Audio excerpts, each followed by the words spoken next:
오늘 말씀 갈라디아서 1장 11절에서 24절까지 말씀입니다. 갈라디아서 1장 11절에서 24절까지 말씀. 이 말씀도 교독으로 읽겠습니다. 갈라디아서 1장 11절에서 24절까지의 말씀입니다. 제가 먼저 읽겠습니다. 형제들아, 내가 너희에게 알게 하노니 내가 전한 복음은 사람의 뜻을 따라 된 것이 아니니라. 이는 내가 세상에서 받은 것도 아니요 배운 것도 아니요 오직 예수 그리스도의 계시로 말미암은 것이라. 내가 이전에 유대교에 있을 때 행한 일을 너희가 들었거니와 하나님의 교회를 심히 박해하여 멸하고 내가 내 동족 중 여러 영합자보다 유대교를 지나치게 믿어 내 조상의 전통에 대하여 더욱 열심히 있었으나 그러나 내 어머니의 태로부터 나를 택정하시고 그의 은혜로 나를 부르신 이가 그의 아들을 이방에 전하기 위하여 그를 내 속에 나타내시기를 기뻐하셨을 때에 내가 곧 혈육과 의논하지 아니하고 또 나보다 먼저 사도된 자들을 만나려고 예루살렘으로 가지 아니하고 아라비아로 갔다가 다시 다메섹으로 돌아가노라. 그 후 3년 만에 내가 게바를 방문하려고 예루살렘에 올라가서 그와 함께 15일을 머무는 동안 주의 형제 야고보 외에 다른 사도들을 보지 못하였노라. 보라, 내가 너희에게 쓰는 것은 하나님 앞에서 거짓말이 아니로다. 그 후에 내가 수리아와 길리기아 지방에 이르렀으나 그리스도 안에 있는 유대의 교회들이 나를 얼굴로는 알지 못하고 다만 우리를 박해하던 자가 전에 멸하던 그 믿음을 지금 전한다 함을 듣고 다 하시겠습니다. 시작. 나로 말미암아 하나님께 영광을 돌리리라. 아멘. 오늘 말씀 제목이 뭐죠? 같이 읽어보겠습니다. 시작. 정말 예수로 충분하십니까? 정말 예수로 충분하십니까? 제가 질문합니다. 정말 예수로 충분하십니까? 아멘. 다시 한번. 정말 예수로 충분하십니까? 아멘. 아멘. 네, 입으로의 고백이 마음속으로는 전혀 그런 것 같지 않아도 여러분 입술의 고백이 진짜 여러분의 삶이 되고 또 축복이 되는 줄 믿습니다. 남녀간의 사랑을 하고 이게 사귀게 되면 요즘에는 사람마다 다 서로 사랑하는 방식이 다르기 때문에 어쨌든 남녀간에 사귀고 사랑하게 되면 그 한 사람만으로 충분하게 여겨집니다. 세상에 온갖 그 전에 썸을 탔던 사람이나 아니면 세상에 있는 온갖 나의 이성 상대들이 다 예쁘게 보였었는데 그런데 누구를 하나 사랑하기로 결정하면 어때요? 일단 그 사람 하나만으로 충분하게 느껴져요. 다른 누구도 어느 잘생긴 사람, 예쁜 사람이 옆에 와도 전혀 그게 안 보이고 늘 생각나는 건 내 사귀는 그 대상자, 그 한 사람만 보입니다. 그런데 점점 사귀는 그런 날수가 점점 길어지면 길어질수록 그 둘 안에 어떠한 규칙이 생기죠. 내가 아침에 꼭 뭐 전화한다든지 내가 메시지를 보내면 꼭 몇 분 안에 답장한다든지 그러면서 그런 것이 없으면 또 이제 마음에 좀 불편함이 있고 또 이게 뭐하나라는 생각이 듭니다. 이 정도는 굉장히 애교죠, 애교. 근데 가끔 어떤 사람들은 그러한 마음이 집착에 이르는 사람들도 이제 가끔 이제 저희가 뉴스로도 보고 여러 가지 상황을 통해서 보기도 합니다. 실제로 그런 사람들이 좀 있어요. 특히 이성에 대해서 제가 비유를 들지만 그래서 그런 사람들이 또 결혼을 하면 또 의처증, 의부증 그런 것이 생기죠. 그런 것이 생기는 것이 이제 그 사람이 나를 사랑하고 나 하나만으로도 만족하다고 그리고 결혼하면 또 서로 선언한 게 아니에요. 근데 그걸 믿지 못하고 그냥 다른 것 요인으로 인해서 계속 오해하고 의심하고 하는 것들이 점점 집착으로 이어지는 것입니다. 집착하는 것을 보면 이제 나만의 것, 또 꼭 내 것이어야 된다. 이게 집착이란 게 그런 거잖아요. 꼭 내 것이어야 되고, 꼭 내가 하는 방식대로 해야 되고, 내가 원하는 대로 해야 되고, 그런 것이 이 서로 남녀 관계의 그런 집착이 그런 것으로 이제 원하게 되죠. 그게 뭐냐면 결국은 상대방을 위한다고 하지만 결국은 뭐냐면 자기애예요, 자기애. 자기에게 만족하기 위한 자기 감정과 자기가 원하는 것을 얻기 위한 수단이에요. 그래서 상대방을 진정으로 사랑하지 않는 거라고 우리가 얘기하잖아요, 이런 집착들은. 그래서 이게 심해지면 또 요즘에 어떻습니까? 데이트 폭력도 나오고 그러지 않습니까? 이것이 바로 집착을 결국 들어가 보면 자기애, 지나친 자기애에서부터 시작되는 것이 바로 이러한 사랑의 본질을 떠난 모습들을 볼 수 있어요. 오늘 갈라디아서 보면 사도 바울이 자신의 그런 복음, 자신이 전했던 예수 그리스도에서 계속 증명하는 얘기를 하는데, 갈라디아 교인들이 보면 예수 하나로 충분하지 않다는 얘기예요. 지금 할례나 율법을 더해야 된다고 그러고, 유대인의 전통을 따라야 된다고 그러고, 이러한 또 이 안에 이단이나 다른 세상들이 들어오고, 본질적이 아닌 정말 예수로 충분하지 않은 다른 것들이 계속 이 공동체 안에 개입되고 들어오는 거예요. 유대인의 전통 가운데 있었던 사람들은 예수 하나로 충분하다는 게 부족한 거예요. 그래서 어떻게 하냐면 지금 이 갈라디아서 말씀 보면 이 메신저, 바로 바울을 공격하는 겁니다, 사람들이. 이 갈라디아는 전 교인이 그런 게 아니라 이렇게 공동체를 흐트러지는 것은 몇 사람이에요. 그래서 메신저를 공격해서 이 사람이 사도가 아니다, 신뢰받을 사람들이 아니다, 또 예전에 사람들을 박해했다, 뭐 그러면서 막 거짓 그 선전을 하죠. 그래서 메신저가 올바르지 않다는 것으로 인해서 이 예수 그리스도를 전한 그 복음 자체도 희석시켜버리려는 이 사단의 공격입니다. 이런 비슷한, 그래서 이 진리를 파괴하기 위한 사단의 공격이 바로 메신저의 공격이에요. 우리가 교회에서도, 우리 교회 공동체에서도 여러 가지 뉴스 들으면서 많이 보지 않습니까? 뭐 별로 좋은 얘기는 아닌데, 우리 믿음의 선배들, 이제 은퇴하시고 돌아가신 분들 보면 정말 부흥의 세대, 70년, 80년대 교회를 성장시키고 부흥했던, 정말 지금 나도 그렇게 열정적으로 말씀을 전하고 말씀을 영적으로 잘 전하고, 지금 봐도 그 말씀 보면 정말 은혜가 되는 목사님들이 한 30년, 30년 전에 그렇게 강력했던 영성이 있던 분들이 나중에 이제 노년에 가면서 그런 것들이 사람들이 변하나 봐요.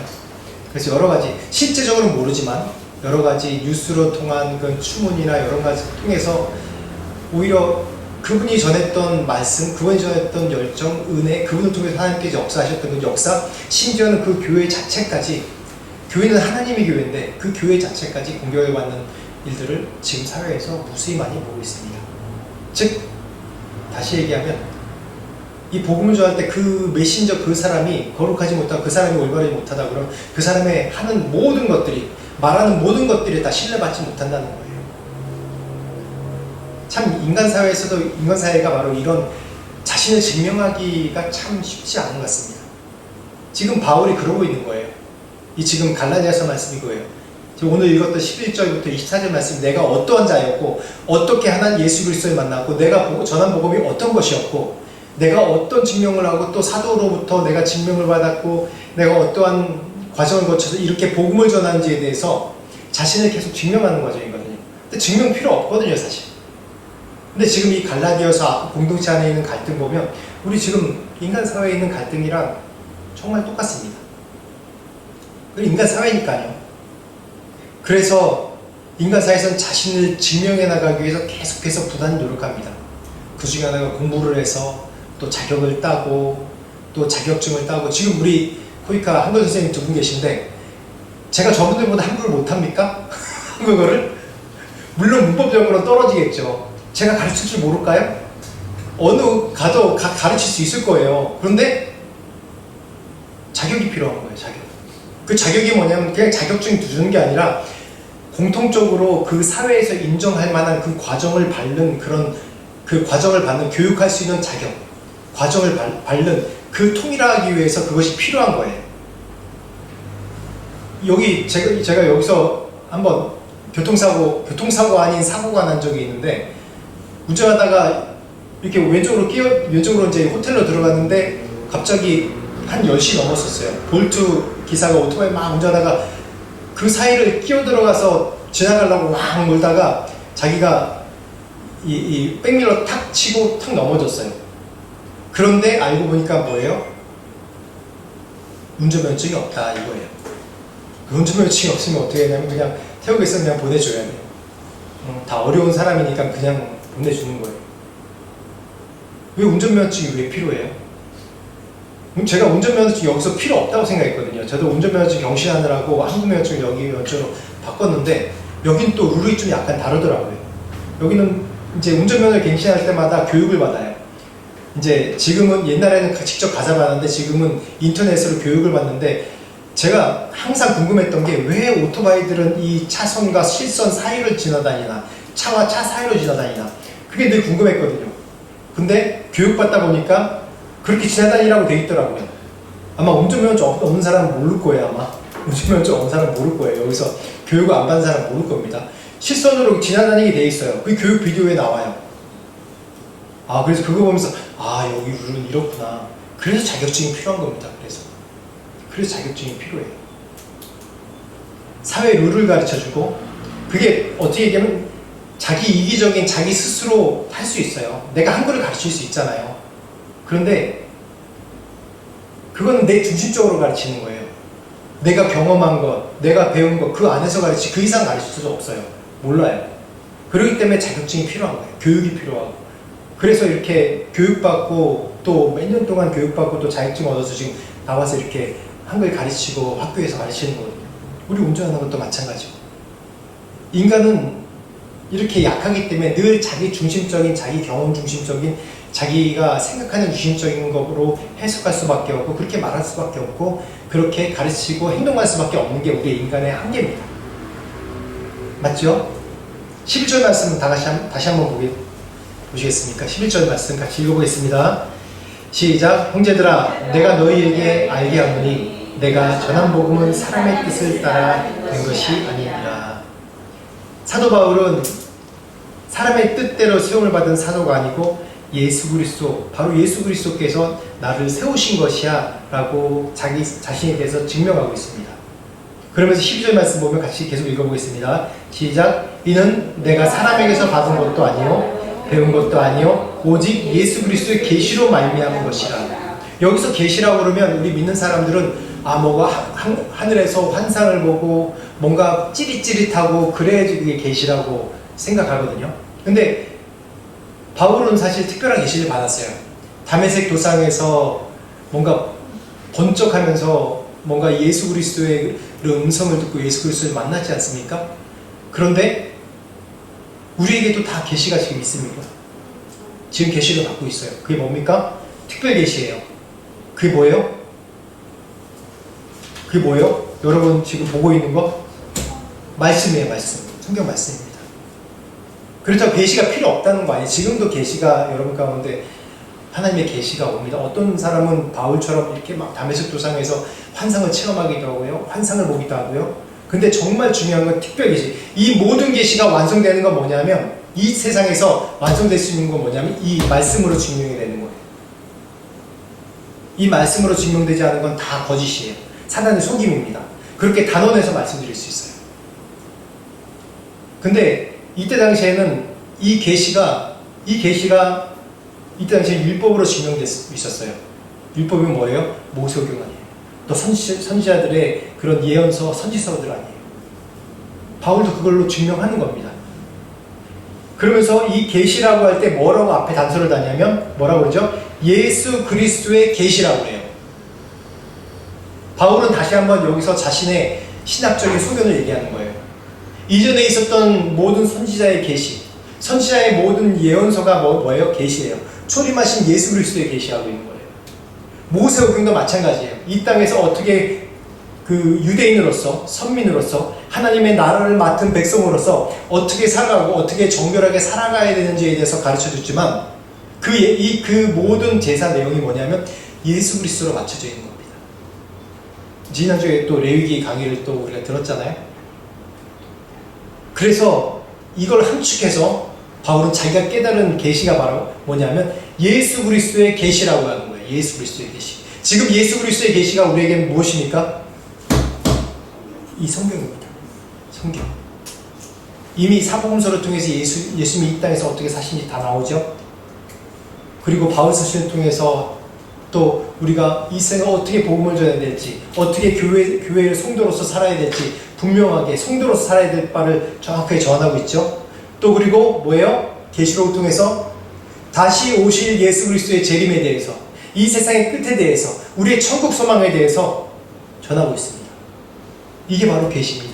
그렇기 때문에 여기서 사도 바울이 예수 그리스도의 계시로 말미암아 내가 사도다라고 본인을 증명하는 겁니다. 우리 잠깐 사도 바울에 대해서 좀 얘기를 해볼까요? 사도 바울의 어떤 사람이었습니까? 이 11절 이후에 또 계속 나오는데 13절 한번 볼까요? 13절 말씀 같이 읽어보겠습니다. 시작! 내가 이전에 유대교에 있을 때에 행한 일을 너희가 들었거니와 하나님의 교회를 심히 하여 너라고. 이걸 제가 세번역 성경으로 한번 찾아봤어요. 이제 개역 한글 우리가 보통 보는 성경은 굉장히 뭐라 그럴까 좀 부담스럽지 않게 감정을 최대한 좀 배제하고 문어체로 굉장히 쓴 말씀입니다. 근데 좀 세번역은 약간 좀 감정적으로 쓴 것 같더라고요.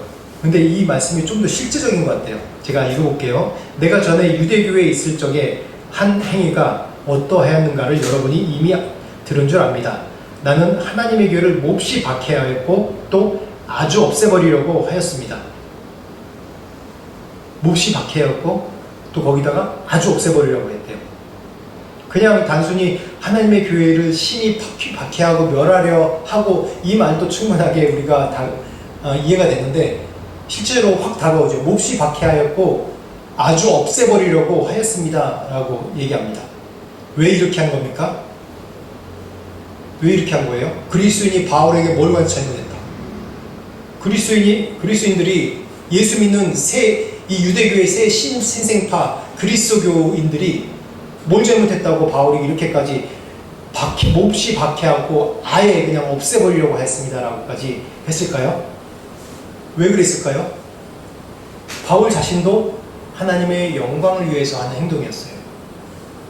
사도행전 26장, 요즘 새벽 기도할 때 계속 이 사도행전으로 계속 말씀을 계속 이제 나가는데 지난주에 26장 했었죠? 지난주에 26장에서 아그리빠 왕 앞에서 자신이 어떤 삶을 살았는지 어떻게 변화가 되는지에 대해서 설명을 합니다. 그러면서 그 자신의 간증을 하면서 아그리빠 왕과 총독에게 복음을 전하는 그런 담대함으로 복음을 전하는 시간이 되었어요. 간증으로 통해서 복음을 전했어요. 근데 거기서 보면 사도 바울은 그렇게 얘기를 하죠. 나사렛 예수의 이름으로 대적하여 많은 일을 행해도 될 줄로 스스로 생각했다고 그래요. 또 유대인으로서 하나님의 영광을 위하여 예수를 믿는 사람을 잡아 죽이는 게 또 하나님의 영광의 길이라고 생각했다는 거예요. 그 26절 10절에 보면 예루살렘에서 이런 일을 행하여 대제사장들에게 권한을 받아가지고 많은 성도를 옥에 가두고 또 그들을 죽이려고 결정한 투표에 찬성표를 던졌다고 해요. 이 누구를 얘기하는 겁니까? 스데반을 얘기하는 거죠. 스데반을 죽이는데 찬성표를 던졌대요. 사도 바울은 제3자가 아니었어요. 직접적 당사자였어요. 이 스데반을 죽인 당사자였어요. 왜냐하면 사도 바울이 전에 사울이었죠. 예수님 박해할 사울이 사람들을 이끌고 다니면서 이성저성 다니면서 사람들 결박해오고 또 스데반을 죽이는데 그 앞에 옷을 맡았다는 건 뭐예요? 저 사람 죽여라 라고 명령하는 리더였어요. 권한이 있던 사람이었어요. 사도 바울이 누군지 알잖아요. 사도 바울이 학문이 뛰어난 사람이었어요. 학문 뛰어날 뿐만 아니라 권위가 있던 사람이었어요.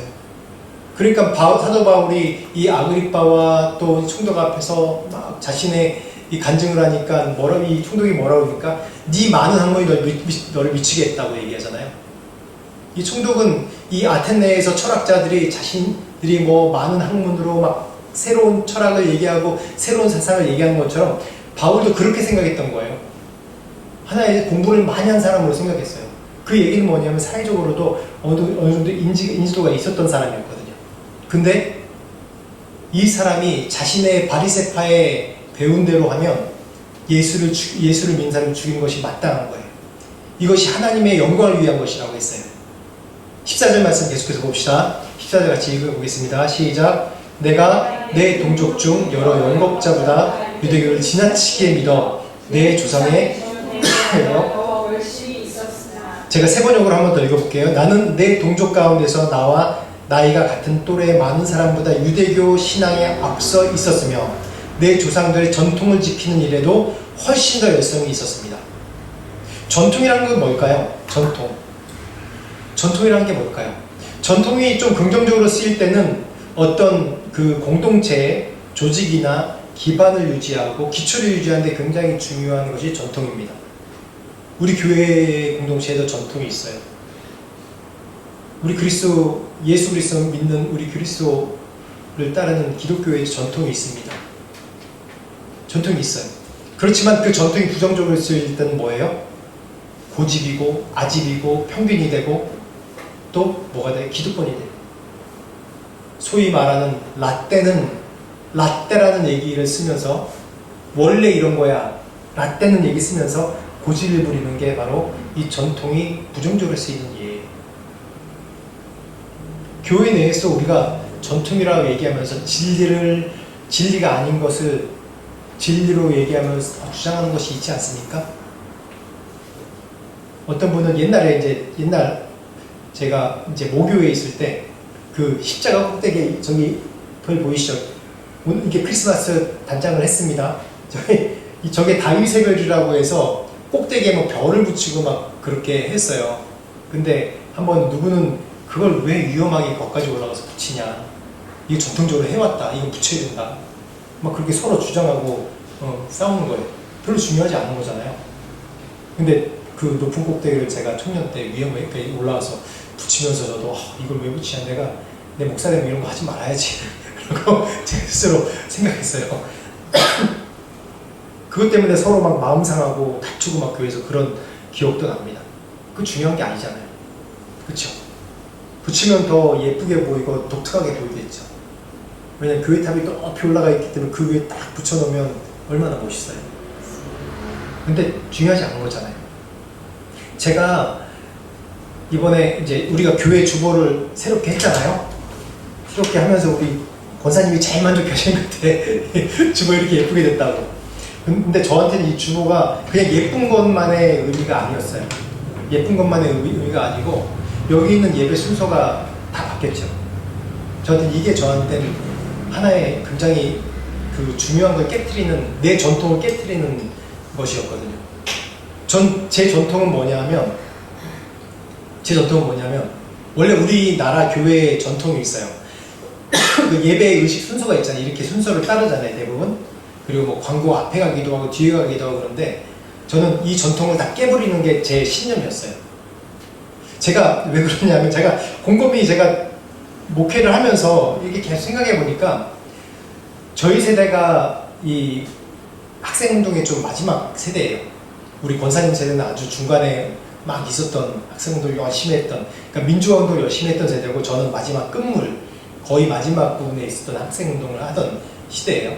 근데 그때 당시에 그런 학생운동 했던 그 분위기가, 기독교에서도 분위기가 그때 뭐 해방신학이다 막 그런 건 안 돼. 저 그게 이단이라고 생각했거든요. 근데 그렇게 막 대적해왔어요.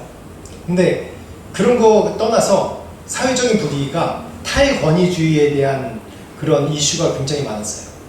왜냐면 군부 독재가 계속 있었죠. 그렇기 때문에 우리 민족은 어때요? 뭔가 이게 대항하는 민족이고 계속 뭐 동학혁명을 일으키는 민족이고 그런 민족이잖아요. 그러니까 제 안에도 반발감이 있는 거예요. 왜 저 권위자들이 왜 저러지? 권위 있는 사람이 백성들을 생각해야 되는 거 아닌가? 그 생각이 이 탈권위에서부터 시작해서 그 순서, 우리 안에 만들어진 전통을 다 깨버려야 된다고 저는 생각했어요. 그래서 사람들이 대중이 편한 거, 대중이 저 편하게 여기는 걸 해야 된다고 생각했어요. 그게 저 교회에서도 그런 문화가 돼야 된다고 생각했거든요. 그래서 제가 대학교 1학년 때부터 예수전도단, 유스 위드 미션 YWAM 한국에서 계속 활동하면서 정말 예배가 너무 좋은 거예요. 찬양하고 그 다음에 중간에 뭐 없어요. 그냥 곧장 말씀 들어가고 찬양하면서 또 헌금도 하고. 근데 그 안에 예배가 다 있는 거예요. 너무 그 안에 은혜를 많이 받아서 이게 이런 예배를 교회에서도 해야겠다라는 생각을 제가 했었어요. 근데 그래서 사실 개척하고 이런 예배를 시작했죠. 약간 좀 타협해서 약간 순서를 집어넣기도 했어요. 근데 제가 이 문제로 사실 김원주 목사님이랑 오랫동안 다퉈왔어요. 제가 다툰 게 아니라 논쟁을 계속 해왔어요. 제가. 근데 이번에 딱 제가 깬 게 이게 내 전통이었구나. 이 자체가 내 신념이었구나. 내 신념이었구나. 교회에는 다양한 사람들이 오는 것이 교회인데 선교단체는 목적이 가진 사람들만 와요.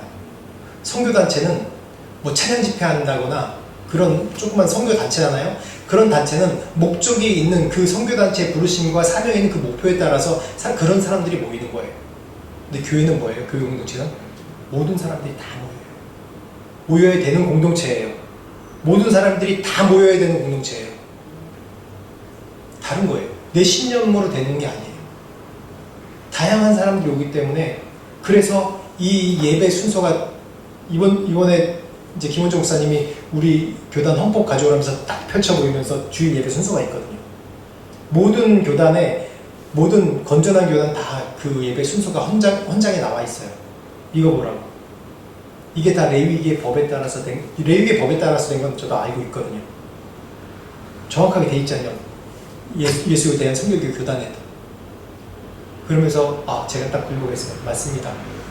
제가 이제부터 예배에 대해서 우리 공동체 모든 사람들이 어느 사람들이 와도 예배할 수 있도록 그렇게 순서를 이렇게 하겠습니다. 이 순서를 이 전통을 통해서 긍정적인 건 뭐냐면 이 전통을 통해서도 레위기의 예배 의식을 배우는 거예요. 만약에 이게 없으면 또 레위기의 예배 의식 다른 식으로 배우겠지만 또 다른 거예요. 그래서 제가 제 이 신념을 깨버리는 그런 순간이었습니다. 이 바리새인들이 이 사도 바울 이전에 바울이 왜 이 그리스도인들을 박해했을까요? 예수님께서 바리새인들을 꾸짖으시는 거랑 똑같은 예입니다. 예수님께서 뭐라고 바리새인들을 꾸짖으셨어요? 첫 번째로 너희 전통을 지키는 그 조상들의 전통이 틀렸다. 원래 그런 의미가 아니다. 니네들이 만든 전통을 지키는 거지 내가 너희에게 준 그 율법의 전통을 지키는 것이냐? 아니다. 두 번째로 너희들이 스스로 만든 전통은 뭐냐? 사람들에게 짐을 지우는 것이다. 너희들도 하지 못하면서 사람들에게 짐을 줘서 그 전통을 만들어서 오히려 나에게로 못 나오게 한다라고 예수님께서 꾸짖으셨어요. 왜 이렇게 전통을 많이 만들까요? 왜냐하면 두려워서 그래요. 우리가 두려워서 내가 죄를 범할까 봐. 내가 그 전통들을 여러 가지 만드는 것은 좋은 의미예요. 저도 방금 얘기했잖아요. 내가 이런 예배를 만든 것은 제 나름대로 저도 보호하고 저도 이렇게 예배드려야 저는 예배 가운데 깊이 나간다고 생각하기 때문에 계속 이걸 지켜왔잖아요. 근데 아닌 사람들도 있는 거예요. 내 전통이죠. 여기 보면 그 유대인들의 율법서를 보면 모세오경 토라만 있는 것이 아니라 뭐 미드라시 미슈나가 있고 또 탈무드가 있고 또 그런 걸 뭐 혼합한 뭐 게마라라는 게 있어 또 탈무드가 나오고 이런 율법들이 자세한 법칙들이 굉장히 많아요. 예를 들어서 이제 안식일을 지켜야 된다, 일도 하지 말아야 된다. 안식일 언제부터냐? 해가 떨어질 때부터냐? 아니면 해가 떨어지는 게 언제부터냐? 내가 열심히 일하다가 해가 떨어지는지 모르고 약간 땅거미가 있는데 그래도 일을 하고 있어. 그럼 어떻게 돼요? 안식일을 범한 거잖아요. 죽어야 돼. 그런 게 두려운 거예요. 그래서 뭐 자세하게 이 규칙을 만들어서 네가 믿음이 약하면 뭐 해가 그 산 위에 올라가서 노동할 때면 해가 산 뭐 나무에 어느 정도만 걸치면 네가 뭐 안식일을 지키는 걸로 해도 된다. 어떤 사람은 굉장히 법이 많아요. 그런 이유가 뭐예요? 내 두려워서. 법을 지키지 못할까. 그걸 처음에 만든 사람의 취지는 선한 취지예요. 맞아요. 선한 취지예요. 그런데 계속 그게 전통이 이어가면 이어갈수록 그게 선한 취지가 아니라 뭐가 돼요? 짐이 되는 거예요, 사람들이. 그 취지를 가르쳐주지 않는 거예요. 그러다 보니까 사람들이 그 전통 안에 있으면 얼마나 행복해요. 행복하단 말이에요. 그 법, 전통을 지키는 척하고 지키는 사람들은 아, 내가 이제 됐다. 그 가장 쉬운 예가 성경에 나오는 뭐예요? 부모를 고르반, 까먹을 뻔했네. 고르반이라고 얘기하면 부모를 섬기지 않아도 되는 거예요. 내가 하나님께 드림받았다라고 내가 제물을 드리면 부모를 섬기지 않아도 되는 거예요. 그걸 처음엔 좋은 의미로 했지만은 계속 이 예수님 시대에 나온 뭐예요? 부모님께 돈을 들이지 않고 부모를 섬기지 않으려고 이용하는 수단이 되어버린 거예요. 이 전통이 이렇습니다. 예수를 만나게 된 다음에 이 사도 바울은 어떻게 되냐? 이런 전통 가운데 계속 있다 보니까 자기는 이게 안정되고 좋다고 생각했거든요. 완벽한 거고 맞다고 생각했어요. 내가 하나님을 따르는 선민으로서 백성으로서 이렇게 하는 것이 맞고 율법을 지키는 게 맞고 이게 하나님의 나라의 백성이다 라고 확신이 있었어요. 그런데 예수를 만나고 보니까 어때요? 자기가 괴물이 되는 거예요. 괴물이죠. 얼마나 괴물입니까? 사도행 26장에서 고백한 것처럼 진짜 괴물이에요. 껌껌이 쫓아다니면서 예수 믿는 사람 박해하고 행동대장이었단 말이에요. 대제사장에게 권한을 받아가지고 와서 사람들 성마다 쫓아가면서, 그래서 성마다 쫓아가면서 결박하고 몹시 박해하고 진짜 없애려고 노력한 거예요. 죽이기까지 했잖아요, 스데반을. 진짜 죽이려고 했어요, 사람들 다. 얼마나 무서운 사람이에요. 괴물이에요, 괴물. 괴수인 거예요. 전통 안에 있는 자기 자신을 보니까 어떻게 돼요? 난 괴물이구나 라는 걸 스스로 깨닫는 거예요. 이 바리새인들이 공통적인 게 뭐냐 하면, 바리새인들은 이 열심의 방향이 특징이 뭐냐면, 전통 가운데 있으면 어떻게 사람들 바라보냐면, 나는 지켜냈는데 너는 못했어. 나는 했는데 너 못했어. 너는 우리 전통에 속한 사람이 아니야. 정죄하는 거예요. 나는 지켜냈는데 너는 못 지켜냈어.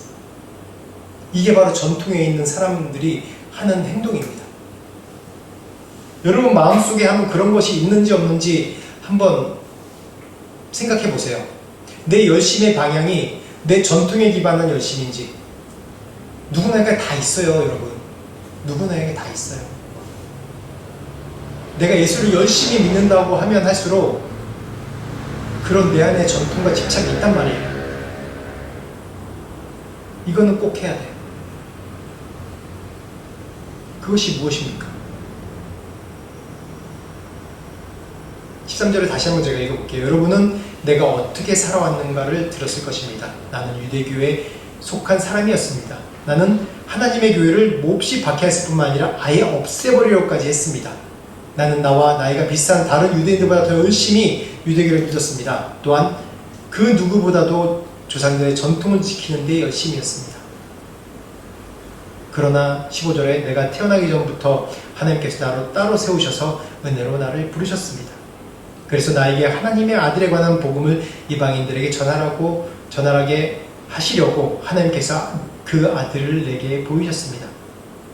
하나님께서 나를 부르셨을 때 나는 어떤 혈육을 통해서도 가르침이나 도움을 받지 않았습니다. 하나님께 소명받은 자, 하나님께 열심히 있는 자가 주의해야 될 것이 나는 지켰는데 너는 못 지켰다. 근데 여러분 자신을 보십시오. 얼마나 괴물입니까? 사도 바울만 그렇습니까? 내가 기도 가운데 깊이 들어가 있는 자, 제가 가끔 쓰는 얘기인데 내가 영적으로 내 스스로를 객관화할 수 있는 사람, 내 자신을 보세요. 그러면 매 순간마다 죄를 짓지 않은 시간이 없어요. 우리 전도폭발에도 나오잖아요. 하루에 여러분 죄를 몇 번 짓습니까? 생각으로 지은 죄. 아니, 그 법에 정한 죄 말고요. 여러분 스스로도 내가 생각을 잘못하고 있네. 내가 남을 판단하고 있네. 그런 죄를 다 한번 생각해 보세요. 얼마나 많은 죄를 짓고 있습니까? 얼마나 많은 죄를 짓고 있어요. 그게 바로 우리의 인생이지 않습니까? 그런데 내 자신은 못 보면서 자꾸 내가 이 전통, 내가 지켜왔던 믿음, 그것이 나만 잣대로 하면 상관없는데 다른 사람들까지 판단하는 잣대로 삼는다는 것, 이게 바로 잘못된 열심의 방향입니다. 다시 얘기하면 이런 전통 가운데 계속 이제 빠져든 사람은 종교적인 나르시즘에 또 묻혀있는 사람이에요. 나르시즘이 뭐냐면 그 그리스 신화에 나온 얘기입니다. 나르키소스라는 아름다운 청년이 이제 한번, 정말 아름다운 청년이에요. 연못에 가서 이렇게 자기 자신을 이렇게 계속 얼굴로 비춰봤어요. 근데 너무 아름다운 거예요. 근데 눈을 떼지 못하고 계속 연못만 바라보고 있는 거예요. 그러다가 시들어서 죽어서 그게 수순화가 됐다는 얘기예요. 그게 나르시즘이에요. 이게 나르시즘을 그 병원에서 뭐라고 얘기하냐면 자기애성 인격 장애. 자기애성 인격 장애라고 해요. 그래서 내가 예수 믿고 있다는 것을, 내가 예수님으로 충만하다는 것을 내가 착각을 하는 거예요. 예수님 외에 다른 것이 계속 끼어드는 겁니다. 우리 관계에 있어서도 그래요. 이런 것들이 뭐냐면 내 공로의식이 또 많이 이런 것에 작용됩니다. 공로의식. 내가 이렇게 믿어왔는데, 내가 이렇게 해왔는데 라는 공로의식. 이게 바로 예수로 충분한 사람들의 삶이 아닌 거예요. 예수로 충분한 삶은, 충분하다고 고백하는 삶은 그냥 말별나예요. 다른 어떤 상황과 상관없어요. 내가 이 그리스도 안의 공동체가 어떻게든 다툼이 있든 어떻게 상관없이 내가 오직 예수 그리스도만 바라보는 거예요. 갈라디아 교회 사도 바울이 왜 굳이 자신에 대해서 이렇게 증명하려고 해서 했었습니까? 이 안에도 흔들린 사람들이 있었어요.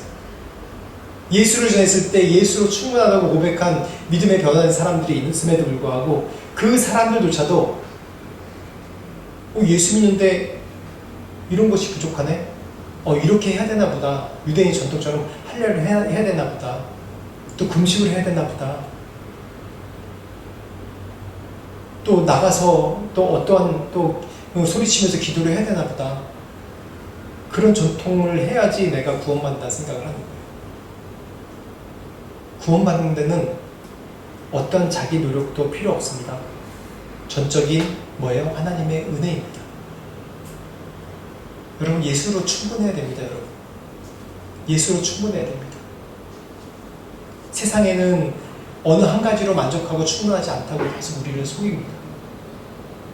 예수를 믿으려면 무엇을 해야 되고 무엇을 해야 되고 무엇을 해야 되고, 또 내가 어떤 것을 이루려면 이런 과정을 밟아야 되고 뭘 해야 되고 내 노력이 들어가야 되는데, 예수 믿는 것은 내 노력이 들어가면 안 되는 거예요. 내 공로가 들어가면 안 되는 거예요. 단지 믿는 건 내가 예수를 믿는다, 예수로 충분한 그 하나만 있으면 되는 거예요. 그게 바로 예수로 충분한 겁니다. 오늘 말씀, 이 갈라디아서 말씀을 통해서 사도 바울이 얘기한, 내가 예수 그리스도의 그 계시를 받은 그런 사도로 여러분 앞에 충분하게 예수 그리스도를 전했듯이 나의 전한 복음이 바로 예수께로 온 것이다. 너희 교회 안에 이런 흔들린 것들이 많지만은, 이 세상 흔들림 가운데 미혹과 전통이라 소리는 흔들림 가운데 흔들리지 말고 오직 예수 하나로, 내가 전한 복음 예수 하나로 충분해야 된다. 여러분, 흔들릴 때가 있습니다. 낙심될 때가 있습니다. 그때마다 어떻게 되어 있습니까? 여러분에게 주시는 계시 뭡니까? 말씀으로 돌아가야 돼요. 힘들고 어려울 때마다 계속 말씀을 보세요. 읽으세요. 그냥 무작정 읽으셔도 이 가운데 여러분에게 깨닫게 하는 말씀이 있습니다. 그렇지 않기 때문에 그렇죠. 안 되면 유튜브로 말씀이라도 들으세요. 제일 좋은 거는 말씀을 직접 읽는 거예요. 이거. 그 다음에 보조제는 뭐냐면 설교 말씀 듣는 거예요. 설교 말씀 듣는 것도 좋은데 왜 제가 첫 번째로 말씀도 두 번째로 설교 말씀이라 하냐면, 설교 말씀은 제 말씀도 그래요. 제가 경험한 간증, 나에게 주신 은혜, 그걸 제가 씹어서 여러분에게 드리는 거예요. 근데 이 말씀은요, 그냥 여러분에게 직접적으로 성령께서 말씀하시는 겁니다. 그래서 말씀을 보시라는 거예요. 내가 말씀을 한 번도 안 읽어봤다고 그래도 말씀을 보세요. 읽으세요. 어느 장을 펴서라도 말씀을 계속 순서대로 읽으세요. 특히 여러분 고난과 어려움 가운데 있는 것들, 특히 말씀을 계속 한 장이라도 두 장이라도 최소 5장 이상은 한번 읽어보세요. 5장 읽는데 20분도 안 걸려요. 정말 20분도 안 걸립니다. 제가 성경 통독을 많이 해봤잖아요. 20분도 안 걸립니다. 5장씩 계속 읽어보세요. 읽으면 그 가운데 하나님께서 여러분에게 깨닫게 하시고 말씀하신 것이 있어요. 그게 바로 예수로 충분하게 사는 것입니다. 다른 어떤 정보, 오히려 지금 유튜브나 정보가 많기 때문에 이런 문제 이렇게 해결해야 돼, 이렇게 해결해야 돼, 방향 제시가 많은데 다 많이 틀리잖아요. 다. 오직 이 말씀 가운데 여러분 안에 있는 말씀으로 충분하게 여러분은 이 고난과 어려움을 이겨낼 수 있습니다. 누구로? 예수 그리스도. 그래서 우리 한 목소리로 같이 기도하겠습니다. 다시 한번 고백합시다. 정말 내가 이해가 안 된다고 하더라도 주님, 저는 예수로 충분합니다 라고 내 입술로 좀 고백하는 기도를 같이 하겠습니다. 같이 기도합시다.